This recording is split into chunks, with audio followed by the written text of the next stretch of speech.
بسم الله الرحمن الرحیم.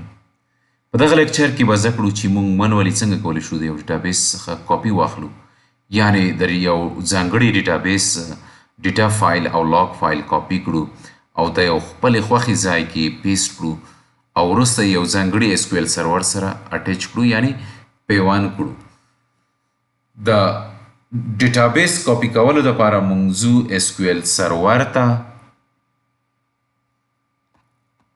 دوستانو که چیرې وګورئ تاسو زما سره د ډیټابیسز فولډر لاندې بیا هم اریوب زازي ډي بي په نوم یو ډیټابیس موجوده. زه غواړم چې دغه ډیټابیس فایلونه چې کوم دي، یعنې ډیټا فایل او لاګ فایل منولي کاپي کړم او یو بل ځای کې پیسټ کړم او وروسته بیا اس کیو ایل سرور سره اټیچ کړم. د هغې دپاره باید لومړی دغه ډیټابیس له پښو څخه وغورځي، یعنې خپل خدمتونه ودروي او مشتریان ونه کړی شي چې دغه ډیټابیس وکاروي او دغه خدمتونو څخه برخمن شي. د هغې دپاره دوه لارې دي. یا خو لومړی موږ اس کیو ایل سرور په بشپړ ډول سټاپ کوو، یعنې اس کیو ایل سرور سټاپ کوو، او دغه لاره غوره نه ګڼم. زه باید هغه ډیټابیس له کاره ولویږي یا آفلاین شي تر څو چې کوم څخه کاپي اخیستل کیږي او نور ډیټابیس باندې باید تاثیرات ونه لري. زه همدغه ډیټابیس باندې رایټ کلیک کوم، لومړی راځم آفلاین کوم. آفلاین مطلب دغه ده چې سنګل یوزر موډ ته یې اړوم یا د کارولو څخه یې غورځوم، یعنې هیڅوک نشي کولی چې دغه ډیټابیس وکاروي. آفلاین او دلته زه ورته یم چې څومره دې سره خلک کنیکټ دي اوس مهال اکټیو کنیکشن د ډیټابیس کې چیرې ولري، هغه ټول دې ډراپ شي او له منځه دې لاړ شي. زه ورته یم اوکې تر څو دغه ډیټابیس زما سره آفلاین شي، یعنې تاسو وینئ چې آفلاین دغې ډیټابیس مخې ته اضافه شو. د هغې څخه وروسته زه ځم. کله چې دوستانو موږ ډیټابیس جوړوو دوه فایلونه اتوماتیک ډول ورسره جوړیږي چې یو ډیټا فایل ده او بلې لاګ فایل ده. زه غواړم چې همدغه دواړه فایلونه یې کاپي کړم. د هغې دپاره زه ځم اس کیو ایل سرور ته، هلته ما اس کیو ایل او ډیټا فایل کې چې کوم زما سره د اریوب زازي ډي بي یعنې ډیټا فایل او دا لاګ فایل ده، دغه دواړه زه غواړم چې کاپي کړم.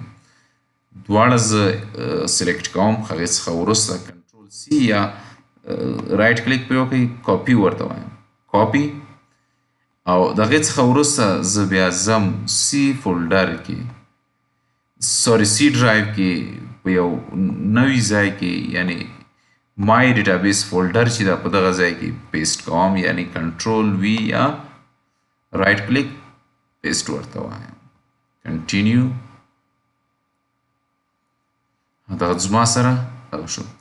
که چیرې زه اوس وغواړم دغه ډیټابیس دغه فایلونه چې دي همدغه اس کیو ایل سرور سره یې ونښلوم، یعنې اټیچ یې کړم، زما ته به اجازه رانه کړي. ولې؟ ځکه چې د اریوب زازي ډي بي په نوم مخکې نه مخکې یو ډیټابیس موجوده. زه دغه ډیټابیس بیرته عادي حالت ته راوړم، یعنې بیرته یې آنلاین کوم، کلوز. او دا ځل زه غواړم چې هغه ډیټابیس چې کوم ځای کې فایلونه ما کاپي کړي دي او پراته دي هغه اټیچ کړم. ایډ ورته وایم،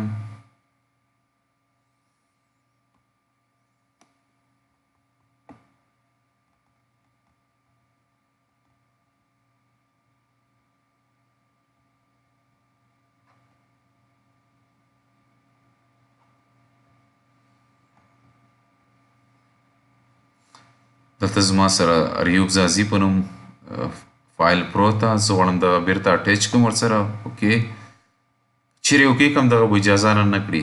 دا ځکه چې دا وایي چې ډیټیل کالم ته یې لاړ شئ.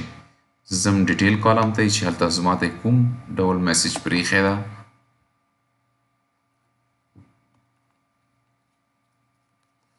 څه وایي؟ cannot attach a database with the same name as in existing database. یعنې په دغه نوم مخکې نه مخکې یو ډیټابیس موجوده، تاسو نشئ کولی چې په همدغه نوم یو بل ډیټابیس ثبت یا رجسټر کړئ. زه ورته یم سمه ده، د دې ځای څخه تېرېږم او زه غواړم دغه ډیټابیس له منځه یوسم تر څو زه ستاسو ته وښیم چې بیرته څنګه اټیچ کیږي. فولډر ریفریش کوم تر څو تاسو وینئ چې ډیټابیس له منځه ولاړه. بیرته بیا ورته یم اټیچ ایډ ورته وایم او اریوب ځاځي ام ډي اف فایل چې کوم ده زه انتخابوم،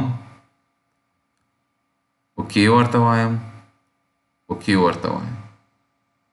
بیا هم زما ته وایي چې ته اجازه نه لرې، ځکه چې زه په یاد فولډر کې دومره واک نه لرم، دومره د یاد فولډر په هکله اختیارات نه لرم یا رایټس نه لرم چې هغه زه ډیټابیس سره ونښلوم. د هغې دپاره زه بیا هم ځم همغه فولډر ته چې کوم ځای کې ما پیسټ کړی و هغه باندې رایټ کلیک کوم، د فولډر یا فایل باندې پراپرټیز ته یې ځم، سیکیورټي ته یې ځم. سیکیورټي کې دغه یوزر څخه زه اوس لاګین شوی یم او دغه رایټ نه لري، یعنې تاسو ګورئ چې دلته فل رایټ نه لري، دغه باید فل رایټ ولري.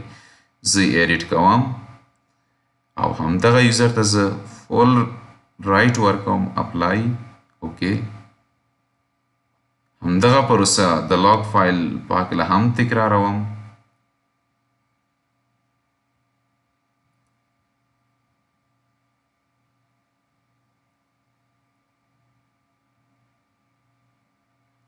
اوکې کلوز کوم، کلوز، بیا له سره کوشش کوم اټیچ ایډ ایوب ځاځي فایل اوکې. دا ځل زما سره د ایوب ځاځي ډي بي په نوم ډیټابیس چې دا بیرته راغله. دغه و دوستانو زموږ د نن ورځې لیکچر تر بل لیکچر پورې مو په لوی چیښتن سپارم. الله مو مال شه.